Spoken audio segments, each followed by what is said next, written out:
Hello, leader. Welcome back to the Fierce Factor podcast. You are tuning in to episode number 302.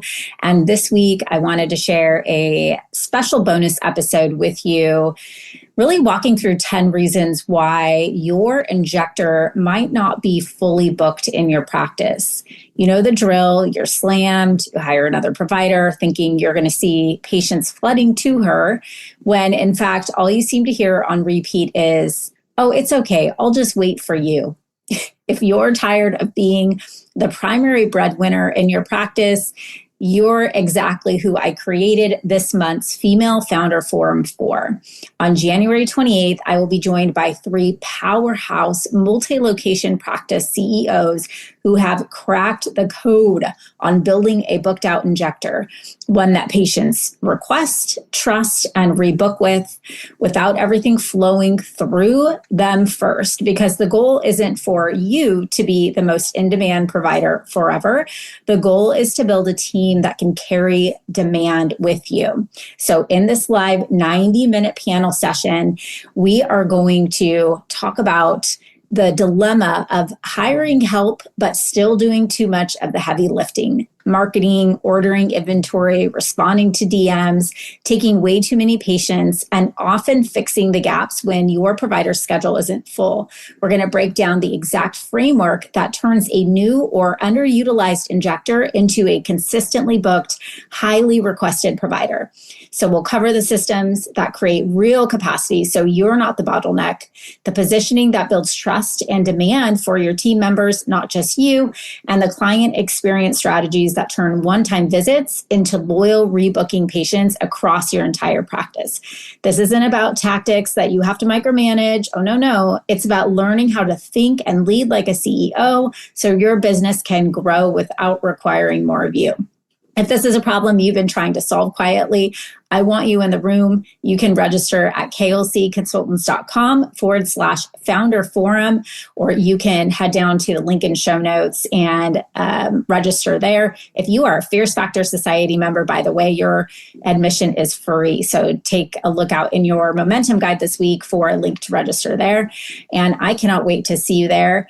Without further ado, please enjoy this bonus episode, 10 reasons why your injector isn't fully booked. Hi there. Welcome to the Fierce Factor podcast. I'm your host, Kaylee Lindholm. And I think it's time for us women to shift the conversation in business and step into our feminine leadership to do the most iconic work the aesthetic industry has ever seen. Each week, I'll be bringing a powerful dose of strategy, sarcasm, solutions, and sass that will rev up your creativity and ignite your brilliance as you link arms with me along our shared path of personal and professional growth in 20 minutes or less. Let's go. Hello, leader. Welcome back to the Fierce Factor podcast. I have missed you. I have been out for a couple of weeks, actually across the pond, visiting my sister in Switzerland and touring the family around Italy. I'm not going to lie, I'm a little jet lagged. I think everyone else around me is fine, and I'm such a wimp when it comes to the time changes. And anyway, I will survive. And I just have mad respect for people that do that kind of international travel so frequently.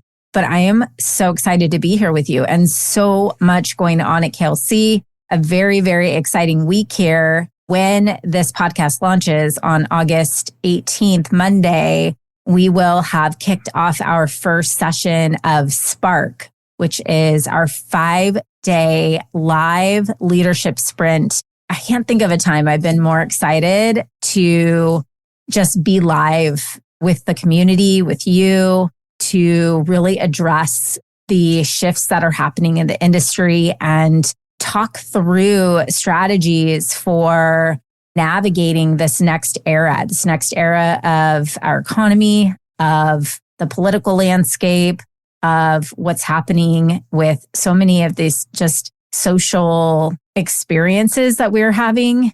And it's such a very both scary and also exhilarating and exciting time, with so much opportunity to capitalize on what is to come. And so I think to be able to sit and talk about how to address it and remind you of who the F you are.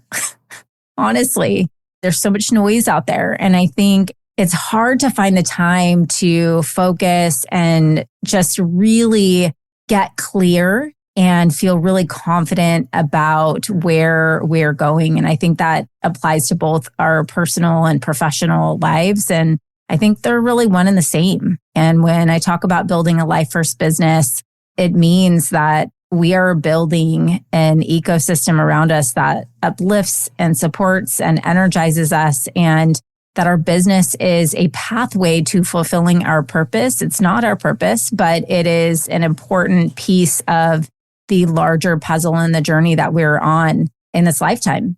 There is still time for you to jump in. You can head to kelseyconsultants.com/spark, and I'll link it up in the show notes for you to jump in and get the replay from session 1 and to jump in live for the next 4 sessions. This is a free event, and I am super excited to be sharing this time with you. A couple other quick updates before I jump into today's podcast. We have our next Fierce Factor Society social hour planned for Minneapolis, Minnesota. Whoop, whoop. On September 18th, it's going to be at the Four Seasons in Minneapolis, and we have limited space available. I cannot wait to just see my Midwest girlies catch up in a month from today. So September 18th, I'll link up the link to register for that as well in the show notes. And then finally, this Friday, we are jumping into week 7 of summer school and going to be talking about deconstructing goals. And so this is really important because we set goals as leaders, right? But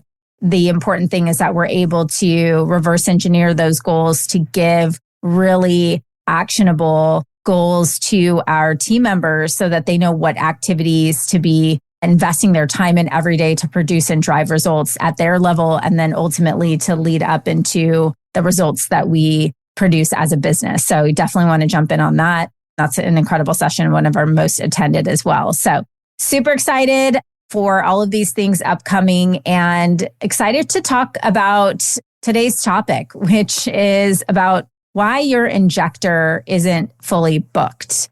Welcome back. It's episode 279. And I want to talk you through this pain point that many founders have when it comes to scaling their business through team. And that is getting their other providers fully booked and optimized. And if you struggle with this problem, let me reassure you that you're not alone. And if you don't, you either have in the past or you will eventually. It is one of the core complexities of scaling a business. And here's why.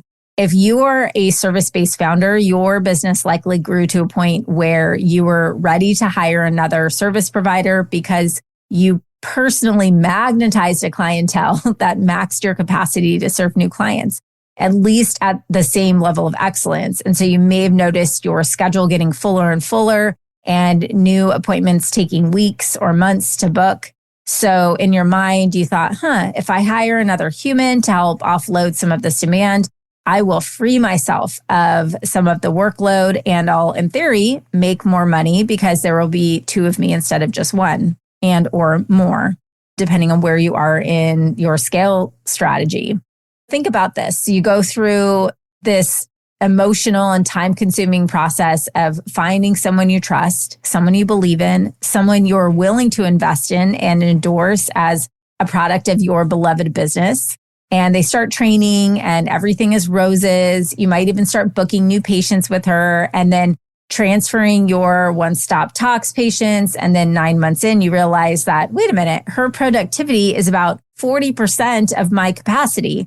And so you are injecting half the time she is and essentially making twice as much. And then that's when this freak out happens. So you're like, wait, why am I the primary revenue driver here? When I have fewer days injecting, I'm wearing all the hats in the business. I'm carrying the weight of making sure everyone gets paid and lights turned on. And then the very insidious voice of resentment starts to speak to you in the background. I built my client base with no resources. I had a caboodle from Walmart and a treatment chair. I spent my last $100 on print ads for marketing. I schlepped them around door to door barefoot in the snow. So Why can't she do that? Why isn't she marketing herself? I'm like seeing heads nod right now. Why isn't she calling patients during her downtime and building relationships and bringing them in? Why isn't she researching the hottest trends? Why isn't she fully booked? And then we start to spiral. And wait, what does this mean for me? Am I going to have to carry my providers forever? And then you DM me on Instagram and you're like, Kaylee, I need your help. My provider isn't pulling her weight. When I hired her, she said she was a go-getter. She was passionate. She cared about results for her patients. And now I just don't know what happened. So this podcast is the answer to that question. Why isn't my provider fully booked? Well, the reality is the answer to this question will vary greatly from business to business, market to market, and individual to individual. There are a variety of factors that contribute or detract from the goal of your provider filling her schedule, or more importantly, maximizing her revenue per visit and seeing the percentage of rebookings and referrals increase month over month. So I'm going to share with you the top 10 reasons, 10, why founders who come to us are struggling to optimize their other providers. Okay, let's dive in. Number one is that you've built the business to be too reliant on you. Have you ever complained to your girlfriend over cocktails about how difficult it has been to book your injector provider because patients want you and only you? As hard as you try to transfer patients to her books, you close online scheduling, you build a talk track for your guest service team, somehow, some way, they end up on your schedule. They love you. Goddess, it's time to build out your PAM, your proprietary aesthetic method. And P.S., you can access this training inside our Happy Hour Masterclass bundle, which I'll link up at the show notes as well. But here's the main idea. You have a unique approach, philosophy, or a methodology that makes you special. That's why your patients come to you. And this proprietary method is something you train your whole team on. It is the through line to how you communicate your unique value as a business, evaluate your patients, approach their treatment plans, and design the client journey in your practice. Imagine this. Instead of your patients telling their friends about Injector Susie, they tell them about the Skin Deep method at Skin Deep Medical Aesthetics and brag about the experience, the treatment plan, the outcomes, and the team. So when someone comes to your practice, they have consistent experiences across the board and the results speak for themselves. This is creating an ecosystem where the business is not so reliant upon you, but more upon your proprietary technique. The second reason your injector may not be fully booked is that you hired another injector, but what you really needed was business support. So this one is super insidious. It starts with a founder who is extremely busy. Maybe she's hired one or two guest service team members, an esthetician, and she's slammed. Her days are busy injecting. Every open hour is spent working on the business. So she decides to hire another injector with the goal of bringing in supplementary revenue. But what happens in reality is that founder isn't really offloading patients because she wasn't fully booked clinically to begin with. She was busy with all of the hats, right? Doing all of the things. And so what happens is that she unintentionally creates a situation where she carries the same workload, but has now added another cost center to the business. So insert stress, insert desperation, insert frustration, insert adjusted expectations for that provider to become instantly fully booked so she can pay for herself. So regardless of how experienced a provider is, the general flow of patient growth won't necessarily change, certainly not immediately. And offloading patients from one provider to another will just transfer income sources, so to speak. So a better strategy may have been to invest in some additional administrative support to free the founder's non-patient hours to inject and build the brand. But ultimately, scaling up will require the right people with the right passion and a lot of patience. Reason number 3 is that you haven't cut back enough time out of your own schedule to properly train and mentor your new provider. So this one can be a tough pill to swallow for a busy entrepreneur. You likely started your business because you had that it factor. You have a natural ability to connect with others, to build trust, to enroll a patient into a results-based treatment plan. Your average revenue per hour is in the thousands. You're super confident making recommendations that push a client's financial comfort zone because you're confident in your proven results and established reputation. So you bring in reps to train and even have them shadow you, but that unicorn level of productivity doesn't necessarily automatically translate from clinical skills. It comes with experience, mentoring, auditing, polishing, and iterating. It comes from you teaching your own framework, shadowing, and providing feedback. And this will require you to prioritize this time in your calendar. And most founders won't leave a direct revenue producing hour to develop these critical skills in another injector. Again, this requires intention and patience. Reason number 4, you're too emotionally connected to the clientele you've built. So this one's pretty self-explanatory. If you love injecting and you love your patients as bad as you want to transition out of being tied into the treatment room, you get your dopamine hit, your sense of fulfillment from the experience of interacting with your patients. So you hire another injector and only build her books with new patients and somehow expect new patients to be rolling into your practice faster than they have been, which really brings me to number 5 reason why your injector isn't fully booked. They shouldn't be. Number 5 is your expectations are misaligned, or AKA you're too impatient. You probably hired too late.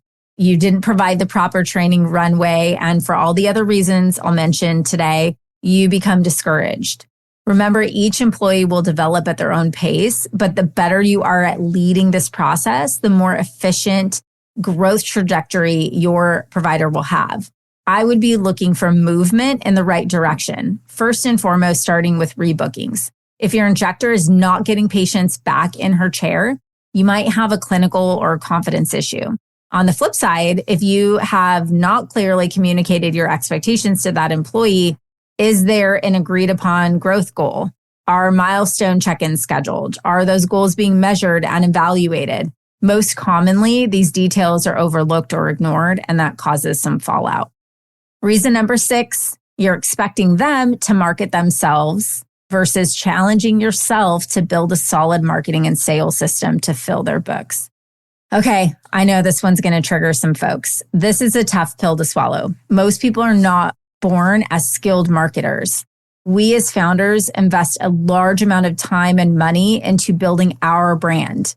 And I think we all agree that upholding this hard-earned reputation is critically important.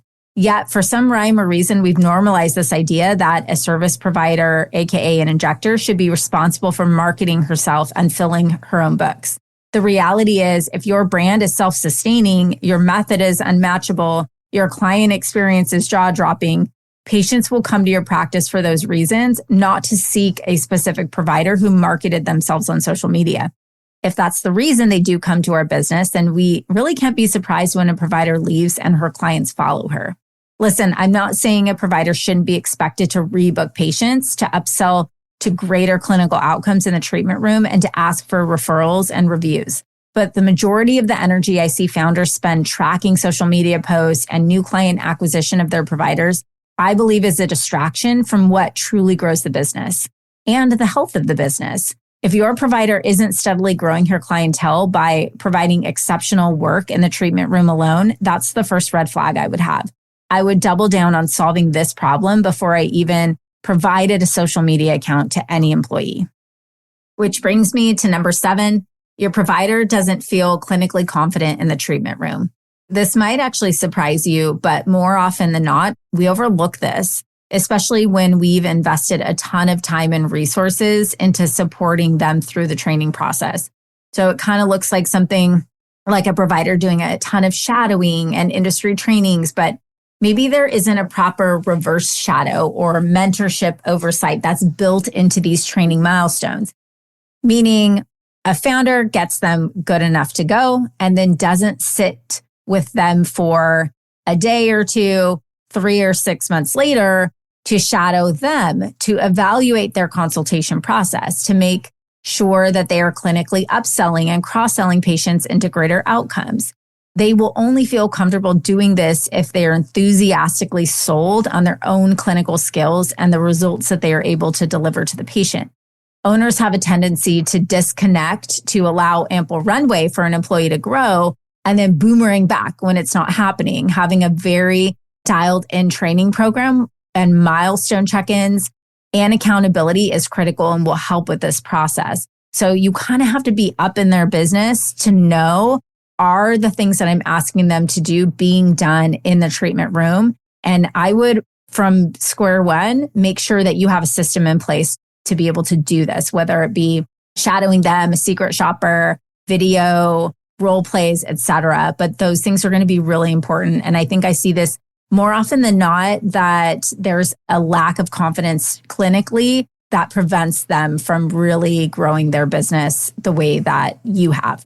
Number 8 brings me to the scenario where this might not be your provider's fault, but because you have a very low value business model, meaning that you're heavy on one-stop tox patients and light on long-term treatment plans, recurring revenue, high income, high result packages. So at KLC, of course, we talked about how we teach the value of building that proprietary aesthetic method. For this reason, it becomes a system, so to speak, so that it automates a conversation around the outcomes during the consultation process. So this is a great way to pre-screen patients prior to their visits, to understand their goals and qualify them as proper candidates for your treatment plans. We have found that equipping your providers with this kind of tool will increase their rebooking rates by 55%. Number 9 is that you are afraid to fully invest in her in case she leaves. So you are either intentionally or subconsciously tiptoeing around credentialing her. And listen, this is real and ultimately becomes a self-fulfilling prophecy. If you think about the scenario where you're sort of waiting around to see how she does, and because you're not sure, you don't go all in on marketing her, on handing patients off to her, on credentialing her through your marketing systems, your social, your digital footprint. You're not fully embracing this whole thing. And so she's not getting the business and getting the clientele. And so she doesn't grow. It's one of those things where if you're going to invest, go in all the way, or put the sort of testing period in place ahead of time prior to fully launching her into the business so that you feel really confident, right? So whether it's a 90-day probation period or you need a more robust interview process, et cetera, but your injector could not be fully booked because of your trepidation or your hesitation to go all in on marketing her. And then finally, number 10, she's the wrong fit. This is also a possibility if you have hired somebody who you're realizing, hey, this isn't what I needed.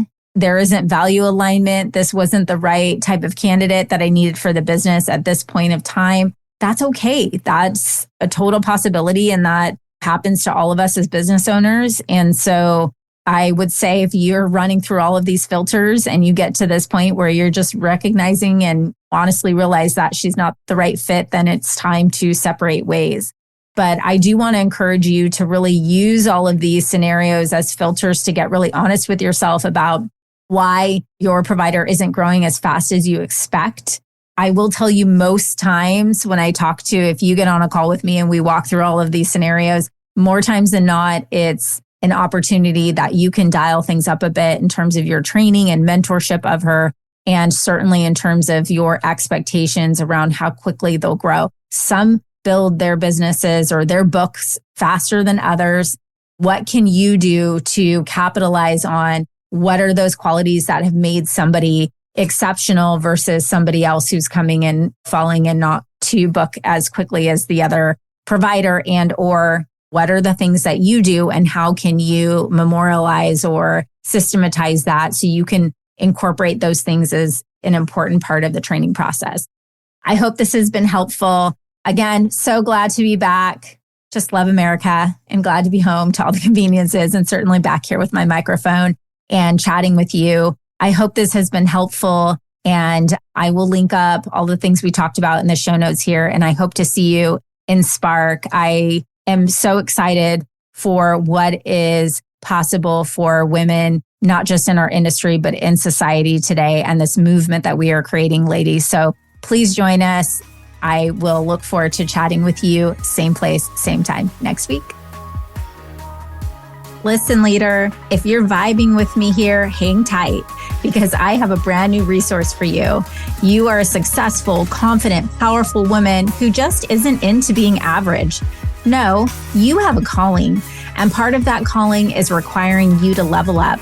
And I know that if you're working across the next $1 million milestone in your business, you need to be in the right circles. And perhaps that's why you found us. I'd love to invite you to join The Blueprint, a weekly resource for inspired, provocative thinkers who are taking this conversation to the next level. Get access to free business tools, podcast supplements, guideposts, and direct communication with me and my expert team.